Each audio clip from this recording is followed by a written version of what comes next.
3 में दोनों फ्लैग होंगे, 4 में डाउन। जैसे अभी हम बहुत सारे बच्चे आप जैसे 3 4 1 2 3 4 1 2 3 4 डाउन। पहले फर्स्ट फ्लैग में आप लोग की दे दो। जय हो जय हो जय हो जय हो जय हो जय हो जय हो जय हो जय हो। यस बोलते हैं क्लैपिंग, हम बोलते हैं जैसे कोई चीज ताली बजाने को स्काउट लाने के लिए, तो स्काउट ताली हम सभी लोग पूरे एंजॉय के साथ स्टार्ट।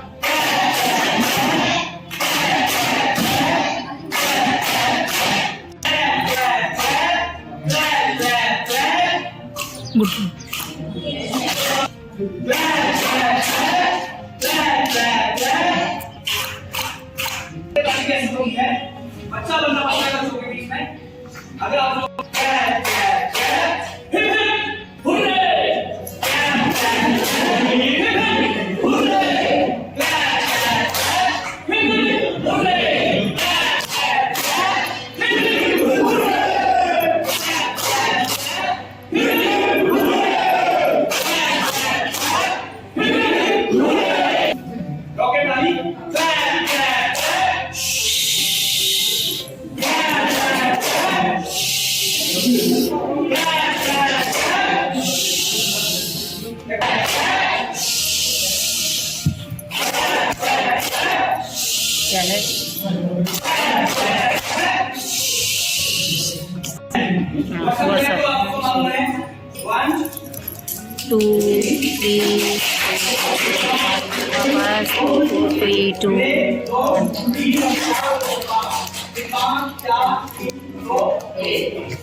अगर मैं ऐसा करूंगा 1 तो मैं 1 से बोल रहा हूं ताकि आप हम एक लाइन में 1 हमने 1 2 1 2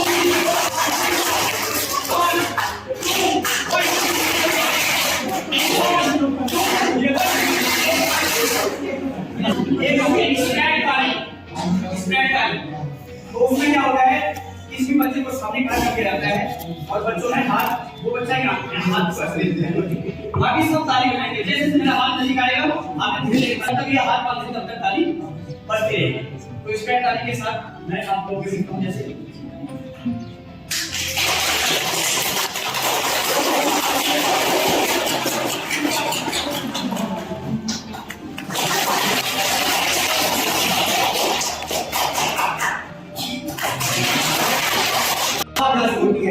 एक में धीरे धीरे, 2 में और तेज, 3 में और तेज।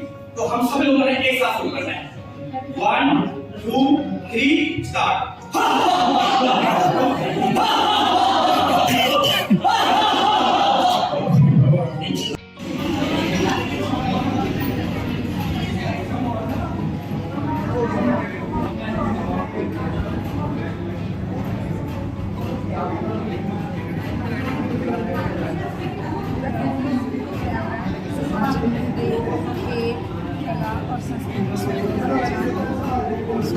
हमारे संबंध परिवहन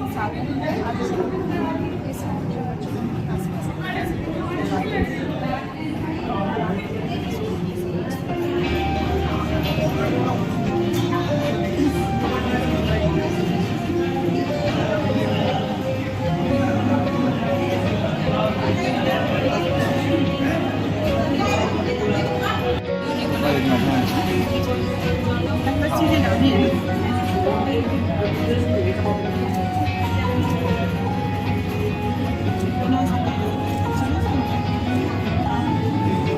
14.5 तीनों फ्लोर हो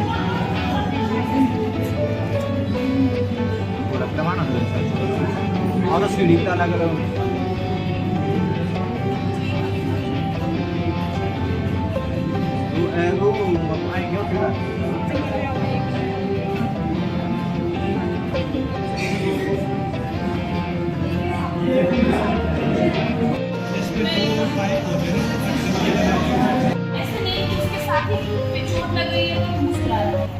कोऑपरेशन, वो बच्चों के साथ सहयोग की भावना का विकास है उसमें, नॉट टू स्पीक। वो लोभी बन करके किसी अन्य की चीजों को चोरी करना ना सीखे। रिस्पेक्ट रिलीजन, यदि उसके साथ दूसरे धर्म का बच्चा है, उस धर्म के बच्चे के साथ भी वो सम्मान और समान भाव रख सके, ये इसका उद्देश्य है। ग्रेटिट्यूड, वो कृतज्ञता जाहिर करे, अगर उसको कोई कुछ धन्यवाद की भावना से वो प्रेरित हो। एम्पैथी, उसमें सहानुभूति भावनाओं का, वो दूसरे की भावनाओं का सम्मान करे। ऐसे ही नहीं कि वो अपने को जल्दी समझेगा। आप हमारे आसपास की चीज़ों में हम ये सुनते हैं कि किसी का बच्चा घर से भाग गया, बच्चा हम लोग उसमें नैतिक गुणों का विकास करना चाहेंगे और हेल्पिंग मेंटालिटी, सहयोग की समझ उसमें होनी चाहिए कि मैं क्यों सहयोग करूँ। विमर्श करने वाला विषय है। इसको हम अपने स्कूल के परिवेश से करने का प्रयास करेंगे, क्योंकि हम सबका जो मेन प्रोफेशन है वो स्कूल से जुड़ा हुआ है। तो इसमें हमने जो सामाजिक मूल्य लिए हुए हैं, सामाजिक मूल्य वास्तव में है क्या, पहले तो हमको ये समझने की जरूरत होगी। तो सामाजिक मूल्य सिद्धांतों का एक ऐसा समूह है जो समाज को नैतिक रूप से स्वीकार्य होता है। हम अपनी मर्जी से समाज में सब कुछ नहीं कर सकते हैं, क्योंकि हमको समाज के नियमों और कानूनों के अधीन रहना पड़ेगा, और इसकी वानगी हम अपने विद्यालय में भी देखते हैं। इसमें हमने एक जो पॉइंट लिया हुआ है वो ये है जेंडर सेंसिटिविटी और जेंडर इक्वलिटी, जिसका सामना हमको अक्सर अपने क्लासरूम में करना पड़ता है। क्योंकि होता क्या है कि हमारे क्लास में या स्कूल में सपोज कीजिए कोई बच्चा बहुत पढ़ने लिखने में बहुत तेज़ है और उसके कंपैरिजन में दूसरा बच्चा कम है, तो हम तेज वाले बच्चे को ज़्यादा वैल्यू देते हैं, उसको ज़्यादा पूछते हैं, तो जिससे जो कमज़ोर बच्चा है वो रह जाता है। तो इस बात का हमको ध्यान रखना चाहिए। दूसरा जेंडर सेंसिटिविटी और जेंडर इक्वलिटी, इसके लिए हमने एक कहानी के माध्यम से और एक पोयम के माध्यम से उसको प्रदर्शित करने की कोशिश की है। जेंडर इक्वलिटी का हमने इसमें जो अर्थ समझाया हुआ ये है कि लड़के और लड़की को बराबर का अधिकार, बराबर की वैल्यू मिलनी चाहिए। और जेंडर सेंसिटिविटी को हमने इस तरीके से समझाने का प्रयास किया है कि जो जेंडर सेंसिटिविटी के शिकार हैं, क्योंकि अक्सर होता क्या है कि उसमें सिर्फ फीमेल्स को ही कंसिडर किया जाता है, मैक्सिमम एक मेल के पार्ट को छोड़ दिया जाता है। तो हमको उस बात का भी ध्यान रखना चाहिए कि वैल्यू दोनों की बराबर है। एक बात तो ये होगी।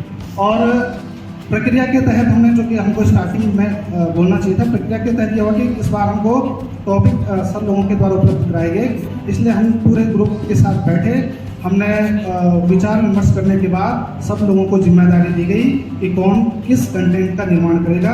इस तरीके से हमारी इस मासिक पत्रिका का एक सफल तरीके से निर्माण हो पाया है, और इसके लिए मैं पूरे ग्रुप की तरफ से आप लोगों को, जो आपने इतने धैर्य से हमको सुना, धन्यवाद देना चाहूँगा। तो हम लोगों ने भी जो है सामाजिक मूल्य पे एक जो है यहाँ पे नींव समाज की, और इस पर जो है एक कविता ईमानदारी पर बनाई है, और एक जो है हमने सामाजिक मूल्य का महत्व क्या होता है, महत्व क्या है, सामाजिक मूल्य, नैतिक वचन, इन सब चीज़ों पर हमने जो है फोकस किया है। जो है यहाँ पे एक जो है, जब बच्चा जो है सबसे पहले जो है उसकी प्रथम पाठशाला जो है उसकी माँ होती है। तो जब बच्चे में जो है नैतिकता का जो विकास होता है सबसे पहले अपने घर से होता है, क्योंकि जो नैतिक मूल्य उसको दिए जाते हैं सबसे पहले उसकी जो है प्रथम पाठशाला उसकी जो है फैमिली होती है। फिर उसका जो है स्कूल में जब बच्चा हमारे पास आता है तो दूसरी पाठशाला उसकी स्कूल, उसका जो है कम्युनिकेटिव होता है। फिर जो है उसको जो है पूरे समाज से लेकर के और स्कूल का जो भी उसको वातावरण मिलता है वो सब उसका नैतिक आ जाता है। सामाजिक मूल्य सिखाने हैं कि कैसे हम बच्चे के अंदर दया, सहानुभूति, प्रेम। तो इसकी जो समाज की प्रथम इकाई है वो है परिवार, और बच्चा एक परिवार से ही सबसे पहले अपने परिवार से ही ये सब कुछ सीखता है। जब हम प्राथमिक स्तर पे बात कर रहे हैं कि बच्चा एक अपने परिवार के साथ रहता है, दादा दादी, पापा मम्मी, ताऊ ताई जी, चाचा चाची, जब वो सबके साथ मिलजुल के रहता है। छूने दो बच्चों के नन्हे हाथों को, चांद सितारे छूने दो, 4 किताबें पढ़ के वो हम जैसे हो जाएंगे। ये नहीं सिखाना है कि उनको क्या सोचना, कैसे हमको करना है या क्या सोचना है, कैसे सोचना है। वो अपनी समझ से सोचें कि वो क्या सोचेंगे, किस प्रकार से सोचेंगे। हम केवल उनकी सोच अपनी थोप नहीं सकते हैं कि आप ये सोचो और फिर इसको अप्लाई करो। तो उनकी सोच को हमने खुला छोड़ना है। इस हमारे अंक का नाम है आशा। तो हम आशा रख रहे हैं बच्चों से कि वो अपने नैतिक मूल्यों को समझे। जब बच्चे के अंदर नैतिक विकास होगा, उसके साथ ही उसमें सामाजिक मूल्यों का भी विकास होगा।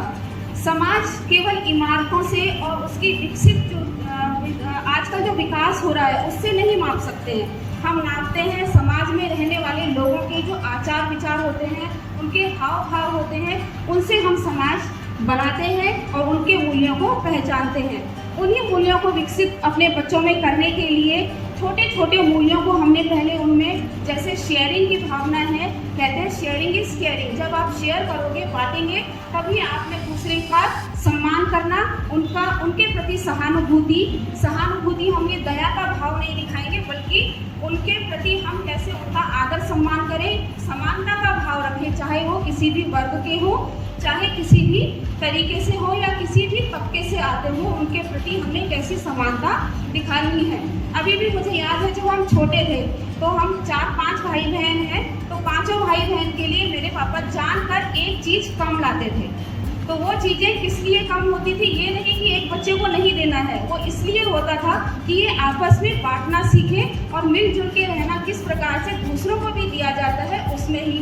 ऐसे ही कपड़ों में हम अक्सर करते हैं कि बड़ा छोटे वाला जो भाई होता है या बहन होती है, वो अपनी बड़ी दीदी के या भैया के कपड़े पहन को सबसे पहले क्या सिखाया जाता है, शेयरिंग करना, आपस में बांटना, ट्रस्ट। इससे विश्वास बढ़ता है, एक आत्मबल बढ़ता है कि भैया ये मेरी दीदी का कपड़ा है तो मुझमें थोड़ा उसकी शक्ति भी है, थोड़ा मेरी अपनी शक्ति भी है। तो एक विश्वास जब हमारे अंदर होगा तभी हम क्या कर सकेंगे, दूसरे व्यक्ति पर अपना भरोसा दिखाएंगे और उससे अपना काम हम, जो हमारा समाज है वो बेहतर होता जाएगा। इसी के अंदर आती है फेथ, दूसरे पर विश्वास बढ़ाना। इसको लेके हमने बच्चों को लेकर एक कविता बनाई है, जैसे सच बोले झूठ न बोले, दिल से हम सबको ना तोले, माँ बाप का करें हम सम्मान, गुरुजनों का रखे सम्मान, मिलजुल कर सब काम करें, दुख में सबके साथ खड़े, मदद करें जो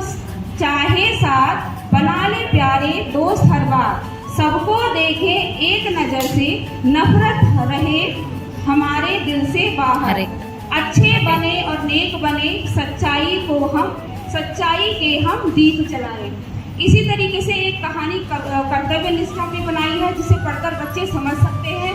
शेर और चूहे की कहानी जो प्रचलित है, बच्चे अमूमन जानते ही हैं कि शेर जाल में फंस जाता है, किस तरीके से चूहा उसकी मदद करता है। तो कौन सी भावना बच्चे के अंदर विकसित होगी, वो मदद की भावना उसके अंदर विकसित हो रही है। इसी के साथ छोटी सी एक, A dream does not become reality through magic.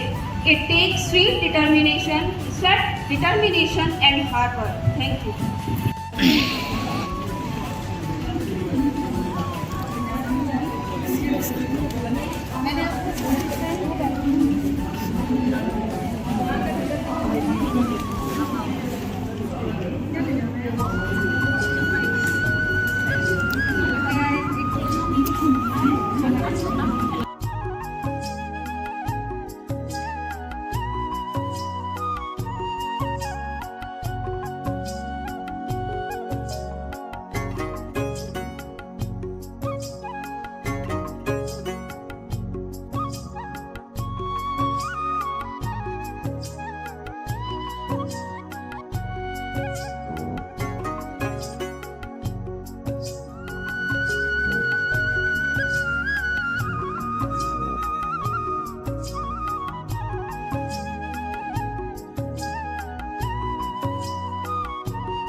और इसी के साथ जो हमारा 3 दिवसीय प्रशिक्षण था दीवार पत्रिका का वो पूरा हुआ। मिलते हैं आपसे नई वीडियो में, तब तक के लिए बहुत बहुत धन्यवाद।